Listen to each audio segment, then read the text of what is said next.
Agrupación del Partido de los Trabajadores Socialistas en el Frente de Izquierda. Voy a presentar a las compañeras. Laura Chivo de Santillán, Laura es docente de Fisque Menuco, viene,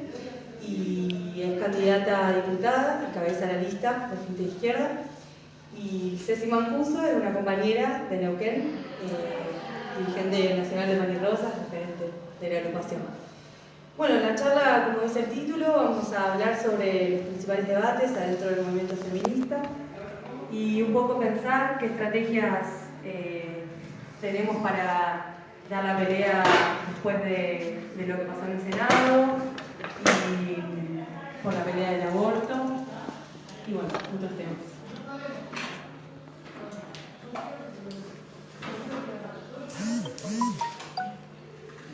Bueno, hola a todos. Sí, bueno, como decía Lue, la idea que queríamos compartir era poder pensar en esta charla de debate cuáles son los desafíos que tiene el movimiento de mujeres, que es un movimiento heterogéneo, amplio y que no solamente se está dando acá en Argentina, sino que como vimos con las movilizaciones del Paro Internacional de Mujeres, también es un fenómeno que está sucediendo en otros países y que de hecho en algunos países como Chile o como España fue muy grande también, acá conocemos cientos de miles y también está dando pasos muy importantes en otros países. Estamos a casi 4 años de este movimiento de mujeres que ha venido en ascenso y que se ha convertido en un actor político ineludible. De hecho, ahora en las campañas electorales también vemos que, bueno, de parte de algunos partidos hay mucha demagogia con respecto al movimiento de mujeres porque no se puede negar que hemos pasado a ser una parte muy importante de la vida política, ¿no? Entonces, bueno, vemos que tratan de armar listas con mujeres. Bueno, después vamos a charlar un poco también sobre eso, sobre qué significa, cuáles son, digamos, los compromisos que tiene, digamos, cada partido o cada sector también que se presenta en las elecciones. Primero nosotros queríamos compartir nuestra visión sobre lo que está pasando en Argentina para contextualizar un poco en el marco de qué situación política el movimiento de mujeres está saliendo a las calles, en el marco de qué situación política el movimiento de mujeres está peleando contra la violencia machista, por el aborto legal y en primer lugar algo que, bueno, que se discute bastante también y que fue alguna de las discusiones que se dieron en las últimas asambleas que hubo para organizar el 8 de marzo y que, bueno, que también Manirrosas llevamos ahí una discusión importante que tiene que ver con el avance de la derecha y del imperialismo en Latinoamérica, que lo vemos, bueno, con lo que viene pasando en Brasil con el gobierno de Bolsonaro, que ha tomado también al movimiento de mujeres, a la comunidad LGTB, además del pueblo trabajador en su conjunto, como un blanco de ataque, ¿no? Incluso de derechos que anteriormente las mujeres ya habían conquistado en Brasil, donde hay también organizaciones de mujeres, pero que con este golpe institucional, digamos, en Brasil, apoyado por el gobierno de Estados Unidos, está habiendo, digamos, un retroceso y una represión que tiene como flanco también a este movimiento de mujeres creciente. De hecho, también Trump, por ejemplo, en Estados Unidos, uno de los enemigos internos que ha creado ha sido la ideología de género, como también vemos acá en Argentina, que hay sectores bueno, que justamente están saliendo a combatir, así como nosotros somos las de los pañuelos verdes y las que salimos a la calle por nuestros derechos, también hay sectores que, bueno, no quieren la educación sexual en las escuelas, lo que muchos de los jóvenes, las jóvenes que están acá deben saber claramente porque somos parte, ¿no?, de este movimiento. En Venezuela también estamos viendo una situación con el avance de Estados Unidos, queriendo imponer a Guaidó como un gobierno frente a Maduro, que, bueno, que sabemos que nosotros somos críticos del gobierno de Maduro, pero sabemos que de mano de Estados Unidos, que es un país imperialista, que cada vez que habla de democracia y de derechos humanos para invadir un país, lo único que deja es miseria, ¿no? para esos pueblos. En Argentina, Argentina no es, digamos, ajena a esta situación del avance de la derecha y del imperialismo. De hecho, el pacto con el FMI, que es una de las discusiones que se viene dando, que nosotros venimos planteando desde el Frente de Izquierda, el plan económico de ajuste dictado por el FMI que se está aplicando en Argentina, es parte también de esta avanzada de Estados Unidos sobre Latinoamérica. Y en este sentido, para Pan y Rosa, para nosotras es muy importante. Hemos estado denunciando también a través del Frente de Izquierda con Nicolás del Caño, con Miriam Bregman y nuestros referentes, bueno, acá en la zona Raúl Godoy, todo lo que implica cada vez que el FMI viene a la Argentina, que es más crisis, digamos, para los trabajadores, un ajuste brutal, y que en el medio de esta situación de ajuste que estamos viviendo, las que padecemos las mayores penurias siempre somos las mujeres, porque somos las que estamos en condiciones más precarias de vida, somos las que tenemos mayor cantidad de trabajo precario con respecto a los hombres, las que cobramos menores sueldos. La mayor parte de las mujeres que recibe, la mayor parte de la población que recibe la asignación universal por hijo son mujeres, somos mujeres, las primeras que se despiden, las últimas que se contratan, y además que en estos contextos, por supuesto, que la violencia hacia las mujeres también aumenta, y frente a eso nosotras, bueno, también queremos plantear como cuáles son los desafíos que tenemos para organizarnos dentro del movimiento de mujeres con respecto a la situación esta que estamos viviendo, pero también a la situación que se avecina, porque sabemos que ahora estamos en un año electoral, que muchos sectores quieren llevar, como decía antes, hay mucha demagogia con respecto al movimiento de mujeres, porque nos hemos convertido indudablemente en un actor político muy importante, pero bueno, nosotros la discusión que queremos dar de Pan y Rosas es hacia dónde va este movimiento de mujeres, si, como algunos sectores quieren hacer, tiene que ir detrás de un mal menor, ¿no? Como ya se viene diciendo desde 2015 que hay un mal menor frente a Macri, pero en el medio de esta situación del avance de la derecha, del imperialismo en América Latina y de un pacto con el FMI, que ahora, después del 2020, cuando se termine la plata, digamos, que el FMI ha prestado, y que hay que pagar 500.000 millones de dólares, incluso el mal menor plantea que es una deuda que hay que pagar, y ya hemos visto, digamos, que es el mismo sector que anteriormente fue el gobierno que más ha pagado la deuda con el FMI, y en ese sentido nosotros estamos planteando claramente que esa es una deuda que no hay que pagar, porque ahí está la plata para la salud, para la educación y también para los planes estatales contra la violencia hacia la mujer, y para los derechos que nosotros estamos peleando todo el tiempo en la calle, también tienen que ver con la perspectiva que nos plantean las diferentes opciones electorales ahora en el 2019, que bueno, que llevan en sus listas acá en Río Negro. Por ejemplo, vimos que Bretigneck tuvo que poner a Carreras, es el apellido de la candidata a vicegobernadora de Bretigneck, tuvo que poner una mujer, porque obviamente si no quedaba mal, si iban dos varones. La fórmula de Cambiemos también lleva mujeres y hablan de las mujeres, bueno, la fórmula del Frente para la Victoria también, pero bueno, sabemos que Cambiemos, que lleva a dos mujeres, una es Lorena Marxen, que ya es senadora, y la otra es una empresaria de la fruta de Cipolletti. Bueno, yo siempre doy el ejemplo, yo he sido trabajadora de la fruta cuando era estudiante, que lo hice para poder pagar mis estudios, y bueno, nosotras las mujeres trabajadoras, las pobres, que somos las que morimos en los abortos clandestinos porque no podemos pagar los abortos que en las clínicas privadas, ya sabemos que es un negocio, digamos, y que también es una cuestión de clase el aborto, bueno, no podemos sentirnos representadas por estas mujeres que son empresarias y que son las mismas que en los contextos de ajuste descargan la crisis sobre nuestras espaldas y sobre nuestras condiciones de vida y la de nuestras familias. El año pasado nosotros, frente a este escenario electoral, ¿no?, del 2019, todos decían, bueno, lo que hay es 2019, vamos todos a las elecciones, la pelea es en las urnas, entonces nos proponían, ¿no?, otra vez nos proponen el mal menor. El mal menor, de parte de una alianza, en este caso que en Río Negro, bueno, Soria, el Frente para la Victoria, que sabemos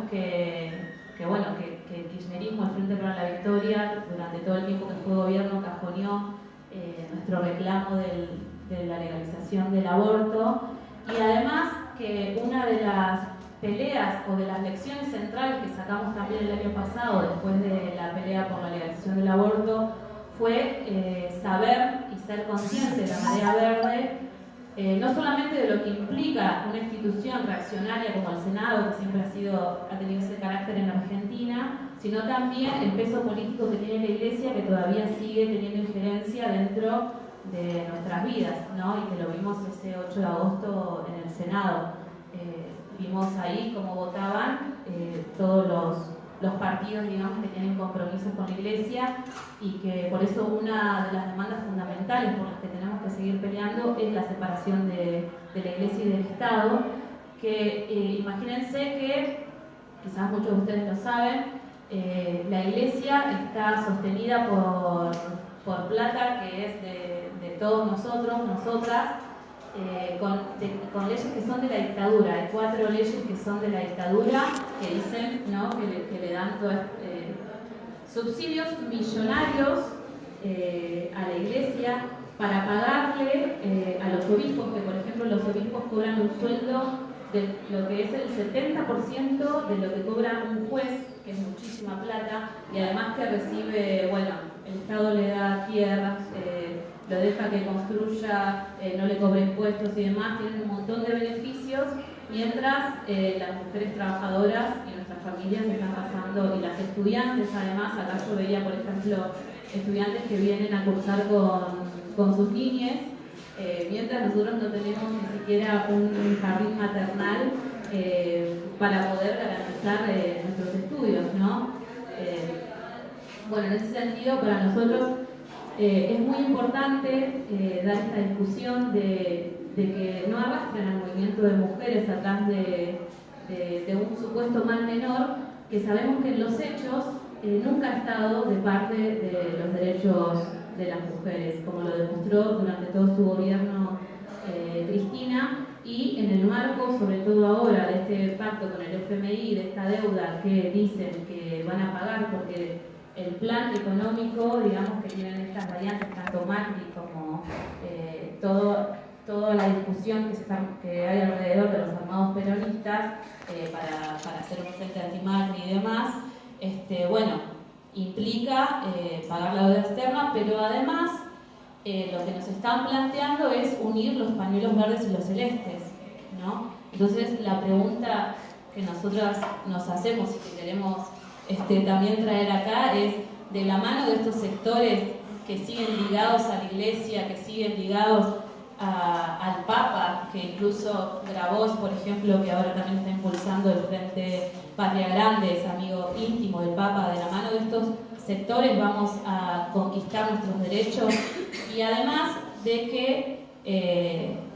obviamente, como venían diciendo el año pasado, de que la pelea es en las urnas. Para nosotros el Frente de Izquierda, por supuesto, nos presentamos a elecciones, no es el terreno en que siempre nos movemos nosotros, porque nos conocen sobre todo por estar en las luchas, en las calles, por estar en las fábricas defendiendo nuestros puestos de trabajo. Bueno, nos conocen de la Marea Verde, nos conocen de la defensa de la universidad pública, bueno, a los trabajadores y trabajadoras que defienden sus derechos y que se plantan contra el ajuste, pero también damos una pelea en el terreno electoral, porque no solamente porque el Frente de Izquierda es el único consecuente y la única fuerza que unánimemente viene peleando en las calles y en el Congreso y en las distintas legislaturas, los recintos donde estamos, por los derechos de las mujeres, como es el aborto legal, la educación sexual y los planes de emergencia contra la violencia hacia la mujer, sino porque realmente queremos que sea fortalecer, que sirva a nuestras bancas para fortalecer la lucha que tenemos en las calles, porque si no, estamos en las calles, somos cientos de miles, damos todas las peleas que dimos el año pasado y después nos quieren hacer creer que la pelea es en las urnas, y bueno, ya sabemos en los hechos después cuando asumen a qué sectores responden, y en este caso por eso somos la única fuerza, digamos, que no tiene ningún tipo de de compromiso con la Iglesia, y eso es muy importante porque es la fuerza, digamos, que en Argentina representa, como lo vimos el 18 de agosto, uno de los grandes impedimentos para que las mujeres avancemos en la conquista de nuestros derechos. Bien, en ese sentido, nosotros, bueno, el año pasado sacamos esas importantes lecciones de lo que implica una institución reaccionaria como el Senado, los dinosaurios, ¿no? Como dijimos. Y todos estos sectores lo que nos plantean a nosotras es volver a confiar justamente en esas instituciones, ¿no? Hay como una presión desde esos sectores para que nuestras demandas, o para que acallemos nuestras demandas durante este año electoral, porque obviamente que va a molestar. ¿Cómo vamos a decir, no, nosotros los pañuelos verdes y los celestes no nos mezclamos, o no me pidas que no me enoje con la Iglesia, como dijo Cristina cuando votó, o en tu frente están los que defienden a la Iglesia, o vos, acá en Río Negro, por ejemplo, tenemos a la senadora Larraburu del Frente para la Victoria, que fue la que votó en contra del aborto legal. Entonces, todas esas cosas que no quieren que denunciemos, bueno, justamente hay una presión de esos sectores para acallar la voz del movimiento de mujeres durante este año electoral, porque obviamente que les va a joder que digamos esas verdades, ¿no? Entonces, es una discusión muy importante. Cómo nos preparamos, cómo seguimos las peleas para conquistar nuestros derechos, y además porque la Marea Verde no solamente dio una pelea por el aborto legal, y que también, digamos, es la tarea este año redoblarla, sino porque también se empezó a cuestionar todo un sistema, el sistema patriarcal, el sistema machista, ¿no? Empezamos a ser conscientes, incluso muchos sectores empezaron a ser conscientes de la alianza que hay entre el patriarcado y el capitalismo, ¿no? Como un sistema que mantiene y refuerza la opresión de las mujeres. Y en ese sentido, nosotras, el debate también que queremos traer acá es con qué fuerza, cómo y con qué aliados, que no son estos sectores claramente que responden a la Iglesia, vamos a conquistar nuestros derechos.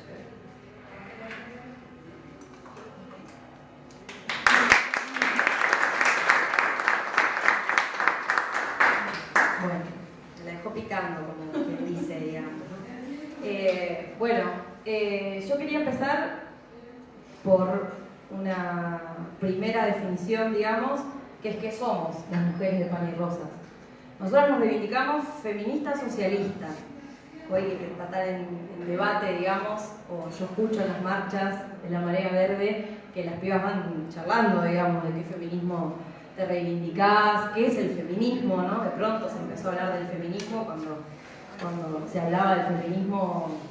solo en un sector quizás muy reducido, de la militancia, en los encuentros nacionales de mujeres. Hoy está en boca de todo el mundo, ¿no? El mundo es feminista, y todo el mundo además, no solamente en Argentina. Bueno, nosotros nos reivindicamos feministas socialistas, las mujeres de pan y rosa. ¿Y qué tenemos para decir en común, o no, digamos, las socialistas, las marxistas, con las mujeres que se reivindican feministas, a secas? Bueno, como dice el dicho, nos une más el espanto que el amor, y nos une más el espanto contra el patriarcado, es decir, el odio que tenemos contra el patriarcado, que el amor para tirar el patriarcado. ¿Quién lo puede hacer? ¿Quiénes son nuestros aliados, aliadas, aliades? ¿Cómo se hace para tirar el patriarcado? Bueno, ahí entran todos los debates, ¿no? Por eso la charla. Es decir, lo que tenemos en común con las distintas corrientes feministas es que estamos en contra del patriarcado. Odiamos profundamente el patriarcado y la opresión que significa sobre nosotras las mujeres y sobre el conjunto de las y les oprimidos, oprimidas, oprimides. Disculpen si en la vorágine, digamos, lo voy a decir en genérico, pero digo el conjunto de los oprimidos, digo, no solamente de las mujeres. Nos une ese odio, pero nos separa cómo hacer para combatirlo, digamos, cómo tiramos abajo el patriarcado, ¿no? Que fue otro de los famosos cantos que se impuso en las marchas, ¿no? Bueno, y ahí entonces el patriarcado se va a caer, lo vamos a tirar, ¿cómo se hace? ¿Se cae solo? ¿Lo tiramos con quién? ¿Cómo lo tiramos? Y entonces, en este debate, digamos que hoy no vamos a poder abarcar todo, pero sí sugerirles e invitarlos e invitarlas a quienes nos sepan o conozcan. Nosotros tenemos un diario que se llama La Izquierda Diario, donde tenemos una revista, tenemos un semanario que sale todos los domingos, y además tenemos los libros que bueno, las chicas ahí pusieron afuera, donde estamos en los últimos años profundizando mucho estos debates y que invitamos a todas y a todos a poder seguirlos, digamos, porque vamos a abordar solamente una parte. Entonces yo quería preguntar, primero, ¿quién sabe qué existió primero? Si el patriarcado o el capitalismo. ¿O existen desde el mismo momento? El patriarcado primero, ¿hace cuánto? Años, miles, 10.000 años quizás. Atravesó todos los modos de producción que implicaron la separación de clases, de distintas clases, entre opresores y oprimidos, o explotados y explotadores, dependiendo cómo lo querramos definir, ¿no? Es decir, bajo el sistema esclavista, bajo el sistema feudal, y con el capitalismo, el sistema patriarcal fue sobreviviendo, ¿no? Entonces, tenemos un patriarcado que existe hace 10.000 años, por lo menos, o más, y un capitalismo que tiene, depende de cuándo querramos situar el comienzo del capitalismo, unos 500 años, más o menos, a esta parte. Y sin embargo, ¿no? O sea, si nosotros nos ponemos a pensar cómo el capitalismo arrasó con todo lo que venía antes, ¿no? El capitalismo en 500 años tiró a la sociedad feudal, tiró a los reyes, tiró el trabajo de los siervos, tiró la relación más intrínseca que había entre la iglesia y el ejecutivo, por decirlo, y los gobiernos, por decirlo de alguna manera simplificada. Los profesores de ciencia política se enojarían mucho con esta definición que estoy haciendo. Hizo una revolución industrial, es decir, conquistó en 200 años un avance enorme de las formas de producir todas las riquezas que hay en el mundo. En los últimos 100 años, si yo preguntara ¿cuántos derechos conquistamos las mujeres? No sé quién se anima a tirar 3 o 4 de los más importantes. Yo tiro el primero, anticonceptivos. Divorcio. Voto. Acceso a la universidad, no sé. Derechos que eran impensados en los 1000 años de feudalismo y ni hablar en la sociedad esclavista o en modelos anteriores, digamos, desde el punto de vista de la participación de las mujeres, la creación de los electrodomésticos para facilitar las tareas del hogar. Entonces el capitalismo arrasó con todo. Con lo único que no arrasó fue con el patriarcado. Bueno, evidentemente se llevan bastante bien. Dejo ahí colgada la pregunta, que la voy a retomar en un ratito, para hacer un paréntesis. Yo, sin el micrófono, quiero hacer, solo para graficarlo, soy malísima dibujando, pero me parecía que se podía decir, no sé de qué lado se va a dar mejor. Supongamos, vamos a un ejercicio imaginario, ¿no? Vamos a suponer que podemos hacer en una fila con toda la población mundial, los 7.000 millones de personas que viven en el mundo, poniendo al principio de la fila al primer hombre más rico del mundo, ¿no? Supongamos que vamos a hacer una fila de 7.000 millones de personas en el mundo. Y ponemos así. Bueno, hay que hacer los mensajes. Aparte me van saliendo unos más grandes que el otro. Pero quiero graficar, vamos 5, ¿no? 6, 7 y 8. Estos son los 8 hombres más ricos del mundo, en la fila del más rico al más pobre. Para allá, todo el resto de la población mundial, ¿no? Si agarramos en la mitad los 3.500 millones de habitantes más pobres del mundo, tienen la misma riqueza. Estos 3.500 millones de personas tienen la misma riqueza que los 8 hombres más ricos del mundo. Ese es el mundo en el que vivimos hoy. Es decir, un mundo en el cual, no sé qué les parece a ustedes, pero a mí me parece bastante injusto y me da bastante bronca que 7.500 millones de personas tengan que vivir con la misma riqueza que los 8 hombres más ricos del mundo. Y digo hombres porque son hombres, además. Pero ser feminista socialista, y por eso quería graficar ese ejemplo, significa que nosotras no peleamos, porque dentro de esos 8 hombres, 4 sean mujeres y 4 sean varones, y los 3.500 millones más pobres, de los cuales el 70% son mujeres, se repartan entre iguales, o sea, 50% de varones pobres y 50% de mujeres pobres. No, las feministas socialistas no peleamos por esa igualdad. No peleamos por una igualdad ficticia entre una desigualdad mayor que divide a este mundo entre un grupo de parásitos que viven y extraen la riqueza de las enormes mayorías trabajadoras populares, entre las cuales una mitad enorme son mujeres. Somos mujeres. Yo lo quería graficar porque para mí es la forma más sencilla de decir por qué somos feministas socialistas y por qué opinamos que destruir el patriarcado no puede significar una igualdad en los términos en los que nos propone el sistema capitalista. O yo por lo menos no me quedaría tranquila con que 4 de esas 8 personas sean mujeres, digamos, no salvaría mi deseo de igualdad en este mundo. Entonces, vivimos en la más arbitraria y mundial de las barbaries, en la más arbitraria y mundial de las barbaries, y sin remontarnos a las guerras mundiales y a las guerras por la riqueza y el reparto del mundo, los últimos 40 años del neoliberalismo significaron aún más oprobios y dolores y penurias para las mujeres, especialmente para las trabajadoras, para las que viven debajo de la línea de indigencia, las que no cuentan con recursos, etcétera, etcétera. Entonces, nosotras somos conscientes de que con la democracia, con los regímenes democráticos, las mujeres podemos conseguir y conquistar derechos. Lo hemos hecho, nos hemos organizado para arrancar esos derechos de manos del Estado. Hemos conseguido un montón de derechos, ¿no? Hemos logrado votar, que éramos ciudadanas de segunda, como decía Laura, que ni siquiera podíamos participar de esa decisión elemental para elegir a nuestros propios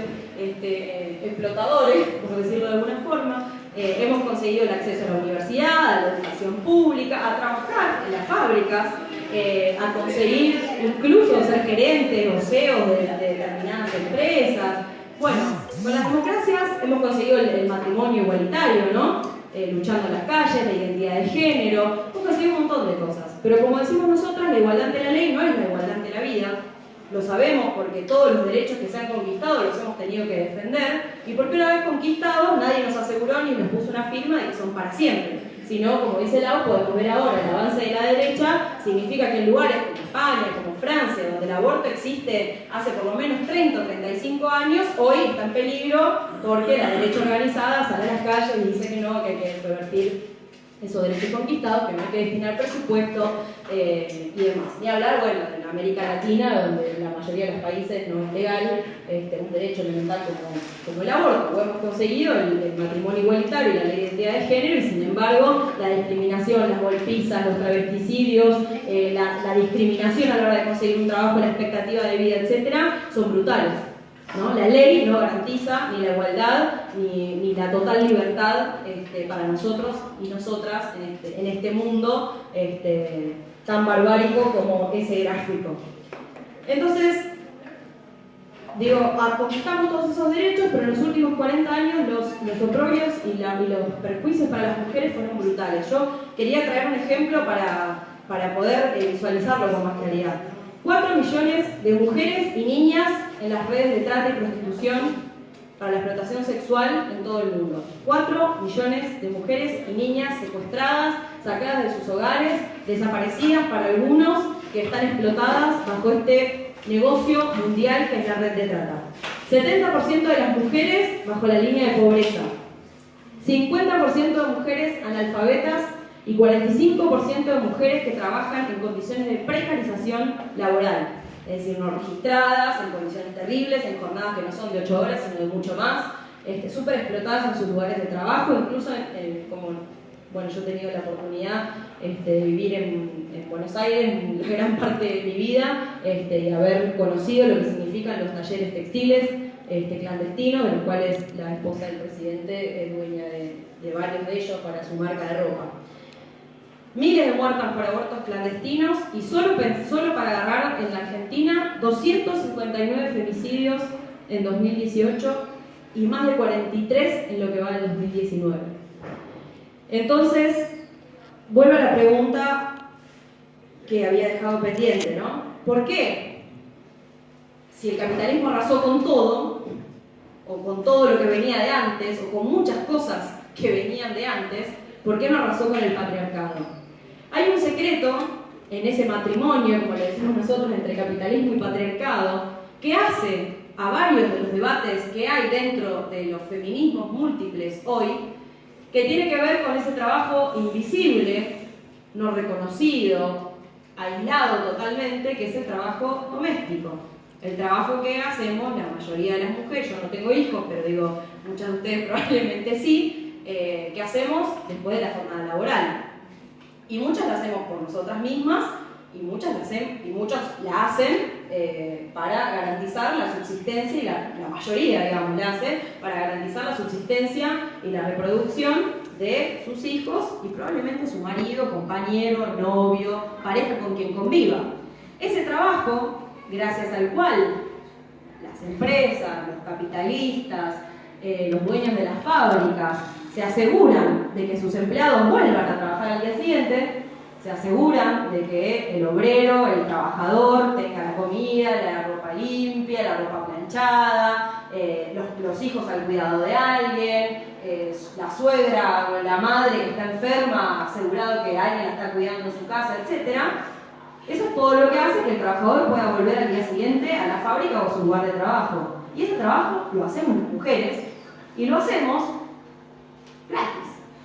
Supuestamente, en realidad, diría el capitalista, lo hacemos con un salario, una parte del salario que está contemplado en el salario que se le paga al trabajador. ¿Pero qué se le paga al trabajador? ¿Se le paga por la riqueza que produce o se le paga simplemente lo necesario para subsistir? El trabajador produce en 8 horas de trabajo una enorme cantidad de riqueza. Hay trabajadores que producen autos, que producen electrodomésticos, que producen de todo en este mundo. Y sin embargo, cuando cobran a fin de mes, no cobran por la riqueza que les generaron. Cobran simplemente lo necesario para poder reproducir su fuerza de trabajo, para poder reproducir la vida de sus hijos y para poder reproducir la vida de sus compañeras, familiares que están enfermas, ancianos que han dejado de ser parte de la vida productiva y demás. Entonces ese trabajo invisibilizado que hacemos las mujeres de forma gratuita, que no es reconocido, las mujeres que lo hacemos en cada uno de los hogares, aisladas de otras mujeres, sin la posibilidad de poder unirnos todas y luchar para aumentar esos salarios, para arrancar, bueno,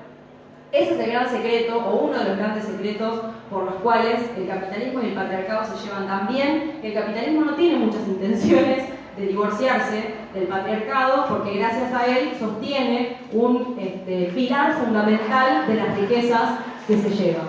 En el medio de todo eso hemos conseguido derechos y hemos conseguido un montón de cosas, y también han retrocedido esos derechos, pero la fuente de la desigualdad es la que se sostiene. Entonces nosotras, cuando nos planteamos el problema del matrimonio entre el patriarcado y el capitalismo, siempre traemos a colación, o yo por lo menos quería recomendar para quienes estén interesadas en este trabajo que pudimos publicar desde Pan y Rosas, que se llama La mujer, el Estado y la Revolución. Es un libro que escribió una historiadora que se llama Wendy Goldman, que hizo un estudio, sin ser revolucionaria ni nada, hizo un estudio sobre qué conquistas había alcanzado esa revolución enorme que fue la Revolución Rusa a principios del siglo XX, que si uno se pone a pensar qué lejos que estamos de las condiciones de vida en las que estamos hoy, ¿no? Pero a mí siempre me sirve al contrario para pensar y ser optimista de que nosotras no tenemos la tarea de empezar de cero, que hubo revolucionarias y revolucionarios que se propusieron tomar el cielo por asalto e hicieron un intento de mostrar cómo era posible sociabilizar las tareas domésticas, pusieron en pie comedores populares, lavanderías públicas, es decir, sacaron o intentaron sacar durante los primeros años de la revolución a las mujeres del ámbito de lo privado, para que las mujeres pudieran liberarse de ese yugo que las ataba al ámbito del hogar y pudieran ser parte de la vida pública, ser parte de esa revolución que estaba en ciernes. A mí este trabajo me parece muy importante porque me parece que actualiza mucho y hace que sea menos utópica la pelea que nosotras planteamos de que al patriarcado no lo vamos a ver caer simplemente porque sí, porque seamos miles en las calles. Necesitamos elaborar esta estrategia junto a los que pueden ser nuestros principales aliados y aliadas, que son los y las trabajadoras, aquellas y aquellos que tienen la capacidad de parar el corazón del capitalismo, parar las riquezas que se llevan esos 8 hombres, y hay una lista de otros 200, 300 más, de todo el mundo, no son solo ellos, que será para graficar nada más, y que esos son los aliados y las aliadas que tenemos para volver a pensar o retomar esta tradición de pensar cómo estos hombres y mujeres se propusieron tomar el cielo por asalto, hicieron una revolución y avanzaron en el 1918, en el medio de una guerra mundial, en el medio de una guerra civil, en esa Rusia atrasada, con el derecho al aborto, el matrimonio igualitario, despenalizaron la homosexualidad, consiguieron el divorcio e intentaron sembrar los pasos de sociabilizar las tareas domésticas para liberar a las mujeres de esa explotación y de esa opresión. Yo, para cerrar, porque ya se me hizo un poco largo, quería plantear que quienes militamos en Pan y Rosas, las que construimos Pan y Rosas desde hace muchos años, nosotras existimos en el año 2003, nacimos en una asamblea por el derecho al aborto, en un encuentro nacional de mujeres que se hizo en Rosario, porque hay una rosarina. Y pronto empezamos a compartir la experiencia de Pan y Rosas en el resto del mundo. Hoy tenemos el orgullo de que nuestra compañera fundadora de Pan y Rosas, Andrea Datri, está haciendo una gira por Europa, que si la quieren seguir en el diario está más que interesante, viene siendo parte de la movilización de los chalecos amarillos, estuvo en esa enorme movilización que hubo en España con los derechos de las mujeres. Hoy tenemos el orgullo de que Pan y Rosas exista no solo en Argentina, sino que tenemos nuestras hermanas de Pan y Rosas Bolivia, Brasil, Uruguay, Chile, Venezuela, Estados Unidos, Pan y Rosas España, Pan y Rosas Francia, Alemania, Italia, México y Perú. Es decir, hoy Pan y Rosas es una organización internacional porque nuestros enemigos son internacionales, porque nuestros enemigos son muy grandes, y nos reivindicamos con este feminismo socialista o dentro de este feminismo socialista porque entendemos justamente que tenemos la enorme tarea de conquistar la disposición de millones de hombres y mujeres, de nuestros hermanos en cada fábrica, de nuestros hermanos en los colegios, en las facultades, en los barrios, entre los secundarios que son parte de esta marea imparable, entre nuestros compañeros en las universidades y también entre nuestras compañeras en los barrios, en el movimiento de mujeres, en las fábricas, etc. Debemos conquistar la disposición de millones para dar vuelta todo en serio, para proponernos conspirar contra esta sociedad que es de barbarie, que es de miseria, que es de oprobio para las mujeres, que ha empeorado en los últimos años, pero que no es a lo que estamos resignadas a aceptar para siempre. Que confiamos en nuestras fuerzas, fuimos las mujeres la primera fila de revoluciones enormes, de enormes transformaciones sociales, pero nosotras queremos vencer en serio. La ideología de esta clase dominante nos quiere convencer todo el tiempo de que solo hay que resistir. De que hay que resistir al macrismo, de que hay que resistir al FMI, de que hay que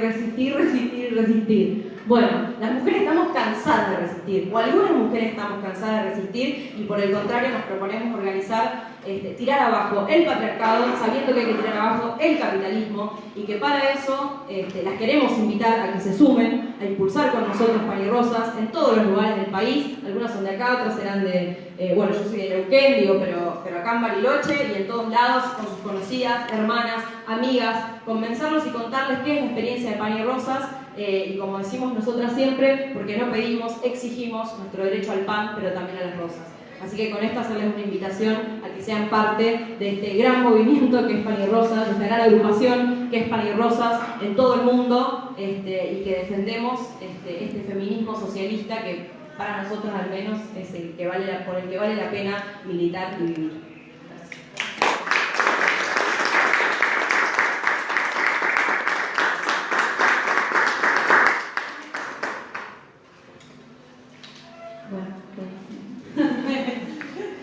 Vos también lo dejaste picando, para todos. Bueno, la idea era poder debatir también, así que acá hay varios que no nos conocemos, si quieren preguntar, decir, opinar y demás.